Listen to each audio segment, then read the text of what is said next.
चाहूँगा। उनका पहला सवाल था कि कुरान मजीद में लिखा हुआ है कि बाइबल अल्लाह का कलाम है, तो आप बाइबल के ऊपर अमल क्यों नहीं करते? ये कहना कि कुरान मजीद में लिखा है कि बाइबल अल्लाह का कलाम है बिल्कुल गलत है। कहीं भी कुरान में नहीं लिखा है कि बाइबल अल्लाह का कलाम है। कुरान में ये लिखा हुआ है कि इंजील अल्लाह का कलाम है, बाइबल नहीं। और ये प्रेजेंट बाइबल जो क्रिश्चियन लोग के पास है वो इंजील नहीं है। इंजील में हम मानते हैं वो वही थी जो अल्लाह सुब्हाना व तआला ने ईसा अलैहिस्सलाम पे नाजिल की। हम उस पे ईमान लेके आते, मानते क्या वो अल्लाह का कलाम है। लेकिन ये बाइबल जो उनके पास आज है वो अल्लाह का कलाम नहीं, वो मिक्सचर है, मिलावट है। कुछ अल्फाज होंगे अल्लाह सुब्हाना व तआला के, कुछ अल्फाज ईसा अलैहिस्सलाम के भी होंगे, कुछ तारीख के अल्फाज भी होंगे। अफसोस की बात है कुछ गंदे अल्फाज भी है, पोर्नोग्राफी कहते हैं अंग्रेजी में, पोर्नोग्राफी। और कितने गलतियां हैं, बेशुमार, सैकड़ों गलतियां हैं। तो ये गलतियां हम नहीं कह सकते कि अल्लाह ताला की किताब में हो सकती। इसीलिए ये कहना कि बाइबल अल्लाह का कलाम बिल्कुल गलत है। हम इंजील में मानते हैं। आज उनके बाइबल में है इंजील मैथ्यू, इंजील लूका, इंजील यूहन्ना, इंजील मरकस। हम मानते हैं इंजील ईसा में। इंजील ईसा पेश करो और हम देखेंगे वो सही है क्या नहीं। इंजील ईसा उनके पास नहीं है। Gospel according to Matthew, gospel according to Mark, gospel according to Luke, gospel according to John. What we want is gospel of Jesus, peace be upon him. दूसरा सवाल, मोहम्मद सल्लल्लाहु अलैहि वसल्लम का नाम कुरान मजीद में 5 बार आता है। ईसा अलैहिस्सलाम का जिक्र नाम से 25 बार। तो कौन बड़ा? इसका जवाब यह है कि जब भी किसी के बारे में गुफ्तगू होती है, वो शख्स अगर मौजूद है तो मुझे उसे नाम लेने की ज़रूरत नहीं है। मैं कहूँगा कि भाई साहब ने सवाल किया है, नाम लेने की ज़रूरत नहीं। लेकिन जो शख्स मौजूद नहीं है उसके बारे में शुरुआत करने के लिए पहले नाम लेना ज़रूरी है। मिसाल के तौर पे मैं कहूँगा कि मैं शेख दीदाद से मुतासिर हुआ, तो शुरू में मुझे शेख दीदाद का नाम लेना ज़रूरी है, क्योंकि शेख दीदाद यहाँ मौजूद नहीं है। जो शख्स यहाँ मौजूद है मैं कह सकता हूँ कि भाई साहब ने ये सवाल पूछा, भाई साहब ने ये कहा। जो शख्स मौजूद है उसके बारे में जिक्र करने के लिए नाम लेना जरूरी नहीं है। जो शख्स मौजूद नहीं है उसके बारे में जिक्र करने के लिए नाम लेना फर्ज है। जब कुरान नाजिल हो रहा था मोहम्मद सल्लल्लाहु अलैहि वसल्लम मौजूद थे। उनको सैकड़ों बार कहा गया है या नबी, या रसूल, धी, धाव, सैकड़ों बार, क्योंकि वो मौजूद थे। उनका नाम लेना जरूरी नहीं था। और जब ईसा अलैहिस्सलाम का जिक्र होता था, ईसा अलैहिस्सलाम मौजूद नहीं थे, तो उनके बारे में कहने के लिए कभी भी उनका नाम लेना जरूरी पड़ता था। इसीलिए उनका जिक्र नाम से 25 बार ज्यादा है, वरना मोहम्मद सल्लल्लाहु अलैहि वसल्लम का जिक्र तो सैकड़ों बार है। लेकिन फिर भी अगर ईसाई कहेगा नहीं नहीं आप जो कह रहे मैं उस बात को नहीं मानता हूं, ज्यादा जिक्र है मतलब बड़ा, तो मैं उनसे कहता हूं कि कुरान मजीद में मूसा अलैहिस्सलाम का नाम 132 बार आता है। तो क्या आप मानेंगे मूसा अलैहिस्सलाम ईसा अलैहिस्सलाम से बड़े? तो वो कहेंगे नहीं, क्योंकि वो ईसा अलैहिस्सलाम को खुदा मानते। सवाल नंबर 3, मोहम्मद सल्लल्लाहु अलैहि वसल्लम ने बहुत से मौजूदे किए लेकिन कभी भी मुर्दे में जान नहीं डाले। ईसा अलैहिस्सलाम ने मुर्दे में जान डाली, तो कौन बड़ा? बाइबल में लिखा हुआ है गॉस्पेल ऑफ मैथ्यू में chapter number 24 verse number 24, For there shall arise many false Christs and false prophets, and if it were possible, they shall do wonders and miracles and will deceive the very elect. Bible में लिखा है कि कई बहुत से सैकड़ों गलत फरेबी ईसाई आएंगे और लोगों को धोखा देंगे, बहुत से निशानियां मौजूदा करेंगे और लोगों को बहकाएंगे। तो बाइबल में लिखा हुआ है कि बहुत से लोग मौजूदात करके लोगों को बहकाएंगे। मतलब मौजज़ा इज नॉट द टेस्ट। मौजूदा निशानी नहीं कि कौन बड़ा कौन नहीं बड़ा। और कुरान मजीद में भी जिक्र आता है कि जो भी मौजज़ा किए जितने भी पैगंबर ने, वो सब अल्लाह सुब्हाना व तआला ने किए। वो पैगंबर ने खुद नहीं किए, उनने अल्लाह के जरिए किए। इसीलिए कुरान में आता है बिइज़्निल्लाह, अल्लाह के नाम से उठो। तो ईसा अलैहिस्सलाम ने मुर्दों में जान डाली, हकीकत अल्लाह ने डाली ईसा अलैहिस्सलाम के जरिए। तो मेन तारीफ के लायक है अल्लाह सुब्हानहू व तआला। तो जितने पैगंबर जो भी मौजूजात किए वो अल्लाह ने किए उनके जरिए। लेकिन ये ईसाई कहेंगे नहीं नहीं उनने मुर्दे में जान डाली तो बढ़ा। तो मैं कहता हूँ अगर आप बाइबल पढ़ेंगे, बाइबल में लिखा है और कुरान मजीद में भी इसका जिक्र है कि मूसा अलैहिस्सलाम जब फिरौन बुलाता मूसा अलैहिस्सलाम को और बहुत से जादूगर लोग आते, वो लकड़ी फेंकते सांप बनती, मूसा अलैहिस्सलाम अपनी लकड़ी फेंकते और असली सांप बन जाता है।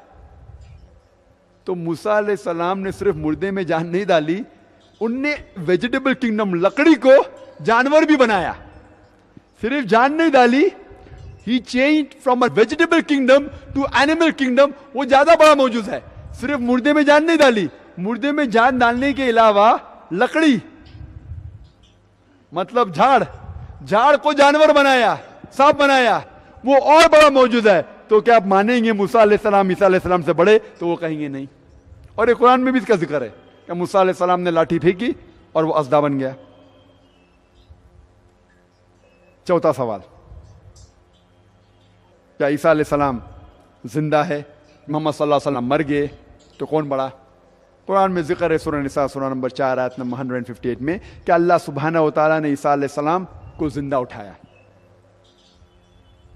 अल्लाह सुब्हानहू व तआला ने ईसा अलैहिस्सलाम को जिंदा उठाया क्योंकि वो एक वाहिद पैगंबर थे, वाहिद नबी थे अल्लाह सुब्हानहू व तआला के, जिनके लोगों ने अक्सर लोगों ने समझा कि उनने खुदा बनने का दावा किया। कोई भी पैगंबर के लोगों ने ये नहीं समझा कि वो पैगंबर अपने आप को खुदा कह रहा है। ईसा अलैहिस्सलाम एक वाहिद अल्लाह के नबी थे जिनके लोगों ने समझा कि उनने वहदानियत की दावत की, उनने कहा कि मैं खुदा था। तो इसीलिए अल्लाह सुब्हानहू व तआला ने उन्हें जिंदा उठाया ताकि वो वापस आएंगे। क़यामत के पहले अल्लाह ताला कहते हैं कुरान मजीद में कि क़यामत के पहले ईसा अलैहिस्सलाम फिर से आएंगे। वो आके हमें कुछ नई चीज नहीं सिखाएंगे। अल्लाह ताला फरमाते सूरह माइदा में सूरह नंबर 5 आयत नंबर 3 में क्या ये दीन कंप्लीट है, मुकम्मल हो चुका है। इसके बाद कुछ चीज नई आएंगी, कुछ चीज निकाली नहीं जाएंगी। दीन अपना मुकम्मल हो चुका है। ईसा अलैहिस्सलाम हमें कुछ नई चीज नहीं सिखाएंगे, वो आएंगे क्रिश्चियन लोग के लिए, ईसाई लोग को कहने के लिए कि मैंने कभी भी नहीं कहा कि मैं तुम्हारा खुदा हूं। और कुरान में इसका जिक्र है सूरह माइदा में सूरह नंबर 5 आयत नंबर 116 में ईसा अलैहिस्सलाम कहेंगे कि अल्लाह सुब्हानहू व तआला आप मेरे लिए शहादत दो कि मैंने कभी भी नहीं उनसे कहा कि मेरी इबादत करो। मैंने कहा उब्दुल्लाह, अल्लाह की इबादत करो, रब्बी व रब्बुकुम, जो मेरा रब है और तुम्हारा रब है।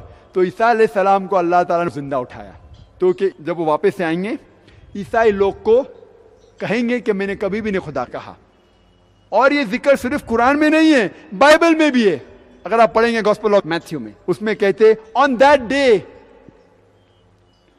Day when we will say, oh Lord, have we not done wonders and miracles in your name? Jesus Christ, peace be upon him, reply, ye men of iniquity, I don't even know you. उस दिन जब वो वापस आएंगे लोग कहेंगे ए खुदा हमने आपके नाम पे बहुत से मौजूदा किए।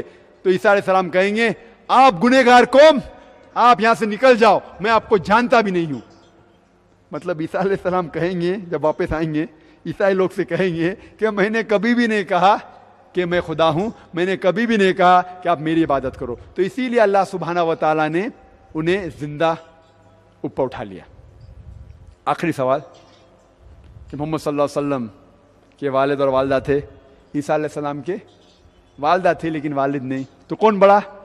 वालिद नहीं थे तो वालिद कौन था? अल्लाह सुब्हानहू। तो ईसा अलैहिस्सलाम अल्लाह है। इसका जवाब दिया गया कुरान मजीद में। अल्लाह ताला फरमाते सूरह अल इमरान में सूरह नंबर 3 आयत नंबर 59 में इन्न मसल ईसा इंदल्लाहि कमसल आदम खलक मिन तुराब सुम्मा क़ाला लहु कुन फयकुन। ईसा अलैहिस्सलाम की मिसाल अल्लाह सुब्हानहू तआला के नजदीक आदम अलैहिस्सलाम जैसी है। आदम अलैहिस्सलाम को अल्लाह सुब्हानहू तआला ने तुराब से बनाया, मिट्टी से बनाया और कहा कुन फयकुन। अगर आप कहते हैं कि ईसा अलैहिस्सलाम खुदा हैं क्योंकि उनके वालिद नहीं हैं, तो आदम अलैहिस्सलाम के वालिद भी नहीं थे, वालिदा भी नहीं थी, क्या वो उससे बड़े खुदा है? तो ईसाई लोग करेंगे नहीं। और ये जिक्र सिर्फ कुरान में नहीं है, बाइबल में भी है कि आदम अलैहिस्सलाम ना वालिद थे उनके ना वालिदा थे। तो आप कहेंगे कि जिसके वालिद नहीं वो खुदा है, तो जिसकी वालिद और वालिदा दोनों नहीं, वो तो और बड़ा खुदा है, इन्हों कहेंगे नहीं।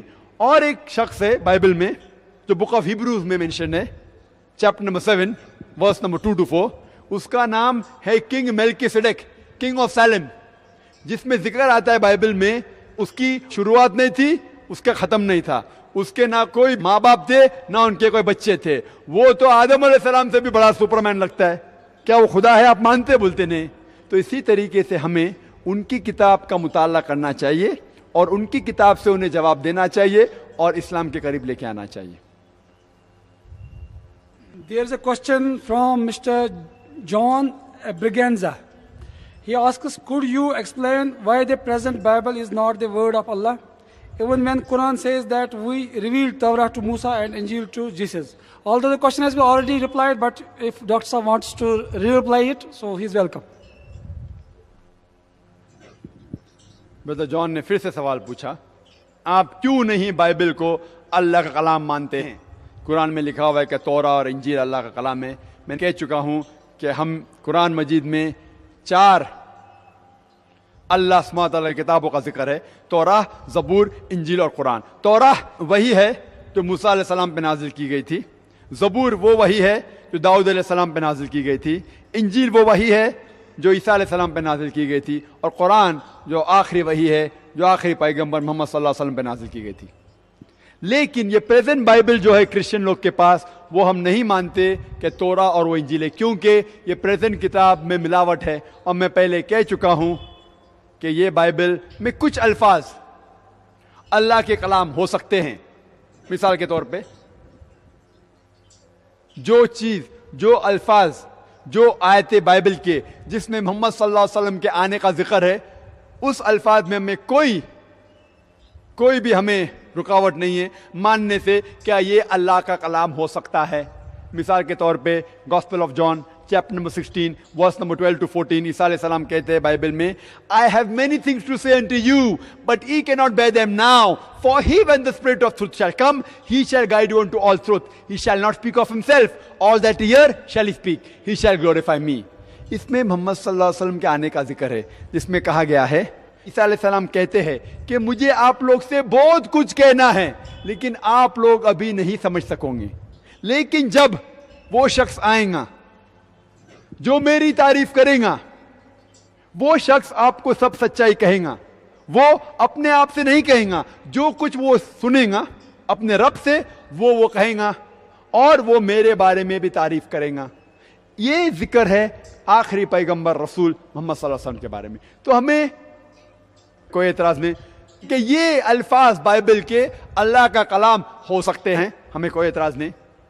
कुछ कलाम ईसा अलैहिस्सलाम के हैं जो हो सकते हैं, हमें कोई एतराज नहीं। बाइबल में यह भी लिखा है कि लूत अलैहिस्सलाम ने जिना किया अपने बेटियों के साथ। हम हरगिज नहीं मानते। हम मानते हैं कि लूत अलैहिस्सलाम अल्लाह के नबी थे, अल्लाह के पैगंबर थे, लेकिन हम ये नहीं मानते कि लूत अलैहिस्सलाम ने अपनी बेटी से एक रात दूसरी बेटी से जिना किया। तो हम कहते नऊज़ बिल्लाह, ये अल्लाह का कलाम कैसे हो सकता है? आपके पैगंबर जिना कर रहे हैं, दाऊद अलैहिस्सलाम अपनी बहू से जिना करते हैं। हम मान सकते हैं अल्लाह का कलाम है। तो इसीलिए हम कहते हैं कि ये आपका बाइबल मिक्सचर है, मिलावट है। कुछ अल्लाह के अल्फाज हो सकते हैं, कुछ नबी के अल्फाज हो सकते हैं, कुछ पोर्नोग्राफी है। उसके अलावा अगर आप साइंस का टेस्ट लगाएंगे, साइंस, इसमें कितने इख्तिलाफ हैं, सैकड़ों इख्तिलाफ हैं और सैकड़ों अनसाइंटिफिक चीजें। बाइबल में लिखा है gospel of Matthew chapter number 4 verse number 8 कि दुनिया चपटी है। हम जानते हैं कि दुनिया गोल है। गॉस्पेल ऑफ लूक में भी लिखा है chapter number 4, book of Daniel chapter number 4 verse number 10 में लिखा है कि दुनिया चपटी है। मान नहीं सकते। बाइबल में लिखा है in the book of Genesis chapter number 1 verse number 16 कि चांद की खुद की रोशनी है। हम जानते हैं चांद की खुद की रोशनी नहीं। कुरान में जिक्र है सूरह फुरकान में सूरह नंबर 25 आयत नंबर 61 में कि चांद की रोशनी को कहा गया है मुनीर, मतलब रिफ्लेक्शन, खुद की रोशनी नहीं, दूसरी किसी चीज की रोशनी को फैला रहा है। और हम जानते हैं आज साइंस के जरिए कि सूरज की रोशनी को चांद फैलाता है, खुद की रोशनी नहीं है। बाइबल में लिखा है कि पहले वजूद में आया दुनिया, उसके बाद है सूरज। कुरान में लिखा है साथ में फफतकनाहुमा, कि साथ में अल्लाह ताला ने दुनिया और सूरज को बनाए। और साइंस भी ये कहती है, बाइबल कहती है पहला है दुनिया फिर आए सूरज, जो गलत है। और इस तरीके से सैकड़ों हम साइंटिफिक एरर्स, अगर आप किसी मजहब को नहीं भी जानते, अगर आप सिंपल साइंस जानते, आप कहेंगे क्या ये बाइबल अल्लाह का कलाम कैसे हो सकता है? बाइबल में लिखा हुआ है कि जब आदम अलैहिस्सलाम को शैतान भड़काता है सांप की सूरत में, तो खुदा सांप को कर्स करते हैं, उसे बदवा देते कि सांप आप सारी जिंदगी रेत खाएंगे। हम जानते सांप रेत खाता है कभी? बाइबल में लिखा है सांप मिट्टी खाता है, डस्ट। कहां है?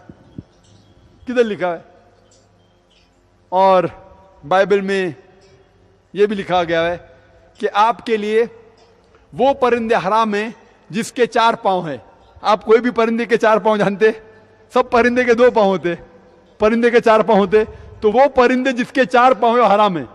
तो बाइबल को यह नहीं पता है, अल्लाह ताला को नऊज़बिल्लाह, अगर वो अल्लाह का कलाम है, कि पता नहीं कि परिंदे के 2 पांव है 4 पांव नहीं। ऐसे कई सैकड़ों चीजें बाइबल में यह भी जिक्र है कि अगर कोई घर को लेप्रेसी कोड़ हो जाती है तो अब क्या करना चाहिए? एक परिंदा लेना चाहिए, परिंदे को काटना चाहिए, उसका खून लेना चाहिए और खून को 7 बार घर में छिड़कना चाहिए। हम जानते हैं कि खून जर्म्स और बैक्टीरिया को पैदा करता है, खून कैसा साफ कर सकता है? तो ऐसे कई कॉन्ट्रडिक्शंस है बाइबल में, साइंटिफिक एरर्स है सैकड़ों। मैंने लेक्चर दिया है Quran and the Bible in the light of science. एक मेरा मुनाजरा हुआ था, मुनाजरा डॉक्टर विलियम कैम्बल के साथ, जिसने किताब लिखी थी कि कुरान मजीद में 30 साइंटिफिक गलतियां हैं, किताब लिखी थी। और 8 साल तक के कोई भी मुसलमान ने जवाब नहीं दिया। तो अल्लाह के फजल से मुझे बुलावा आया था अमेरिका, तो मैं शिकागो गया था और अल्हम्दुलिल्लाह वहां हर उसके सवाल का जवाब दिया और कहा कि कुरान मजीद में कोई गलती नहीं। और जब मैंने 38, टाइम कम था, 38 गलती पेश की साइंटिफिक बाइबल में, उसने एक का भी जवाब नहीं दिया। और ये मुनाजरा मौजूद है वीडियो कैसेट पे, उसका टाइटल है, मौजू है Quran and the Bible in the light of science. और ये विलियम कैम्बल अमेरिकन है, सफेद चमड़ी अमेरिकन, डॉक्टर है, मेडिकल डॉक्टर, अरबी जबान भी जानता है, पीएचडी डॉक्टर, मेडिकल डॉक्टर भी है, पीएचडी डॉक्टर भी है। उसको पीएचडी की डिग्री मिली कुरान के खिलाफ किताब लिखने के लिए। और ये किताब बहुत तादाद में बिकती थी। अल्हम्दुलिल्लाह ये मुनाजरे के बाद अभी उसका सेल डाउन हो गया और विलियम कैम्बल के बारे में भी हम सुनते नहीं हैं।